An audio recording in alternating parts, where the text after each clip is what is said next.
ಬಿಡುವುದೇ ಇಲ್ಲ.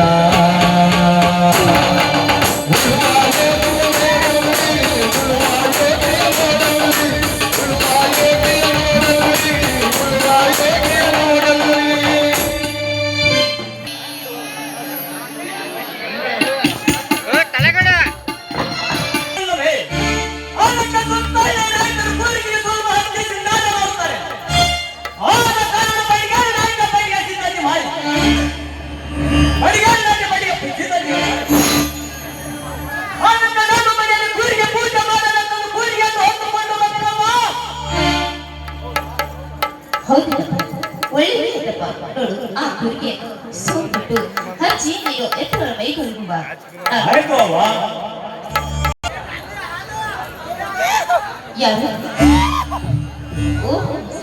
ಬಾರಪ್ಪ, ಈಗ ಒಬ್ಬನೇ ಬಂದಿರಪ್ಪ.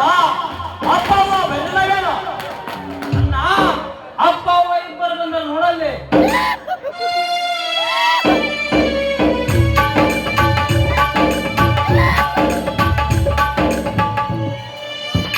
ಪಾರ್ವತಿ ಬಾರಮ್ಮ, ಈಗ ಬಂದೆ ತಮ್ಮ, ಈಗ ಬಂದೇನಪ್ಪ.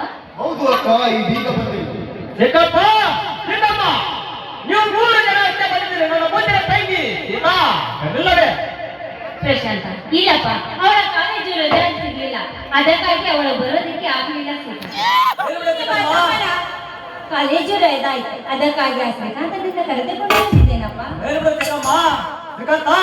ಇಲ್ಲ ಕಾಲೇಜು ಮುಗಿತಲ್ಲಪ್ಪ. ಇನ್ನೂ ಇಲ್ಲಣ್ಣ, ಈಗ ಕಾಲೇಜ್ PUC ಬಂದಿದ್ದೇನೆ. ಪಾಸ್ ಕೂಡ ಆಗಿದೆ.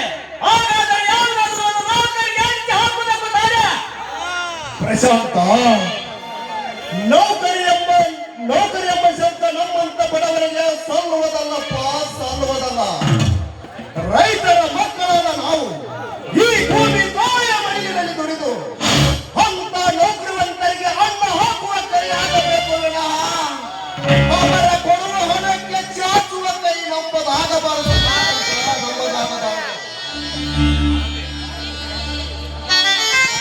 ಪ್ರಶಾಂತ, ನಾನು ಎಷ್ಟು ಹೇಳಿದ್ರು ಕೂಡ ಈ ನಿಮ್ಮ ಚಿಕ್ಕಪ್ಪ ಕೇಳುವುದೇ ಇಲ್ಲ. ಇರೋ ಒಬ್ಬ ಮಗ ಕಳಿಸೋದು ಬೇಡ, ಇಲ್ಲೇ ರೈತನಾಗಿ ರೈತ ಸೇವೆ ಮಾಡಲಿ ಅಂತ ಹೇಳ್ತಾ ಇದ್ದಾರೆ. ಆದ್ರೆ ನಾನು ನನ್ನ ಮಗನಿಗೆ ಎಷ್ಟೇ ಹೇಳಿದ್ರು ಯಾವ್ದಾದ್ರೂ ಒಂದು ಅರ್ಜಿಯನ್ನು ಸಲ್ಲಿಸಪ್ಪ ಅಂತ ಹೇಳ್ತಾ ಇದ್ದಾರೆ. ಅವನು ನಾನು ಅರ್ಜಿಯನ್ನು ಹಾಕ್ಬೇಕಾದ್ರೆ ಈ ರೈತನಾಗಿ ಸೇವೆಯನ್ನು ಮಾಡುತ್ತೇನೆ, ಅದಕ್ಕಾಗಿ ನಾನು ಅರ್ಜಿ ಹಾಕುತ್ತೇನೆ, ಇಲ್ಲ ಯಾವ್ದು ಹಾಕೋದಿಲ್ಲ ಅಂತ ಹಠ ಹಿಡಿದು ಕೂತಿದ್ದೇನೆ. ಅಕ್ಕ, ನೀನಾದ್ರೂ ಹೇಳುವ ನಿನ್ನ ಮಗನಿಗೆ. ಹೌದು ಶ್ರೀಕಾಂತ, ತಂದೆ ತಾಯಿಗೆ ಬಿಟ್ಟು ಬೇರೆ ರಾಜ್ಯಕ್ಕೆ ಹೋಗಿ ನೌಕರಿ ಮಾಡೋದ್ರಲ್ಲಿ ಏನಿದೆ ಅಪ್ಪ? ಇಲ್ಲಿ ಯಾವ್ದಾದ್ರು ಪೊಲೀಸ್ ನೌಕರಿ ಅಥವಾ ಡಾಕ್ಟರ್ ನೌಕರಿ ಸೇರಿಕೊಳ್ಳಬಾರ್ದೇನಪ್ಪ? ಅವ್ವ ಲಂಚ ಎಂಬ ಮಂಚ ಹತ್ತಿರ ಈ ಲಂಚಗಟ್ಟ ಸರ್ಕಾರದಲ್ಲಿ ದೊಡ್ಡ ದೊಡ್ಡ ಅಧಿಕಾರಿಗಳು ಕೇಳಿದಷ್ಟು ಲಂಚವನ್ನು ಕೊಟ್ಟು ನೌಕರಿಗೆ ಸೇರಿ ದೊಡ್ಡ ಅಧಿಕಾರಿಗಳು ಕಂಡ ತಕ್ಷಣ ಎದ್ದು ನಿಂತು ಸೆಲ್ಯೂಟ್ ಹೊಡೆದು ಈ ಸಮಾಜದ ಬಡ ಜನರ ಮೇಲೆ ಪಾಯಿ ಎಂಬುವ ಹೆಸರಿನಲ್ಲಿ ಲಂಚವನ್ನು ಇಸಿದುಕೊಂಡು ಇವನೊಬ್ಬ ಲಂಚ ಕೋರ ಎನಿಸೋದಕ್ಕಿಂತ ಬಾಗಲಕೋಟೆ ಜಿಲ್ಲೆಯ ಬಾದಾಮಿ ತಾಲೂಕಿನ ಚಾಲುಕ್ಯರ ನಾಡಿ ಎಂಬ ಖ್ಯಾತಿ ಪಡೆದಿರುವ ಚೊಳಚುಗುಡ್ಡ ಗ್ರಾಮದಲ್ಲಿ ತಾಯಿ ಬಸಯ್ಯವ ತಂದೆ ಬಸಯ್ಯ ಎಂಬುವ ದಂಪತಿಯಲ್ಲಿ ಜನಿಸಿ ಯುದ್ಧದಲ್ಲಿ ನಮ್ಮ ದೇಶವನ್ನು ನುಂಗಲು ಬರುತ್ತಿರುವ ಎದುರಾಳಿಗೆ ಎದೆ ಕೊಟ್ಟು ಅವರ ಬಿಸಿ ರಕ್ತವನ್ನೇ ಈ ಭೂಮಿಗೆ ಹರಿಸಿ ನಮ್ಮ ಭಾರತ ದೇಶದ ಸಲುವಾಗಿ ತನ್ನ ಪ್ರಾಣವನ್ನೇ ಕೊಟ್ಟ ಆ ಶಿವನಂತೆ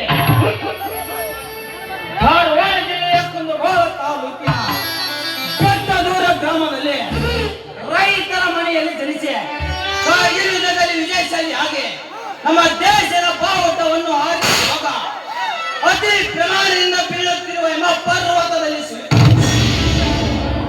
ಸತತ 6 ದಿನಗಳ ಕಾಲ ತನ್ನ ಉಸಿರನ್ನು ಗಟ್ಟಿಯಾಗಿ ಹಿಡಿದುಕೊಂಡು ಮರಳಿ ದೇಶ ಸೇವೆ ಮಾಡಬೇಕೆಂದು ಕನಸು ಹೊತ್ತು ಭಾರತ ಮಾತೆ ಮಡಿಲಿ ಸೇರಿ ವೀರ ಸ್ವರ್ಗ ಪಡೆದರಲ್ಲ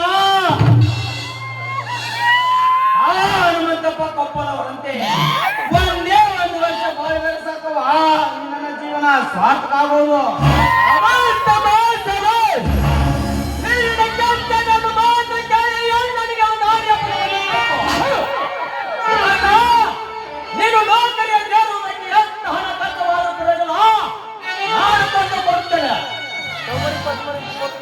ಪ್ರಶಾಂತ ಅದು ನೋಡ್ತವ ಹಾಗೆಲ್ಲ ಅನ್ಬೇಡಪ್ಪ. ಮಕ್ಕಳ ಸುಖಕ್ಕಿಂತ ಹೆಚ್ಚಿನ ಏನಿದೆಯಪ್ಪ? ಆಯ್ತು ಅಕ್ಕ, ಎಲ್ಲರೂ ಒಪ್ಪಿಗೆ ಆದ ಮೇಲೆ ನನಗೂ ಒಪ್ಪಿಗೆ.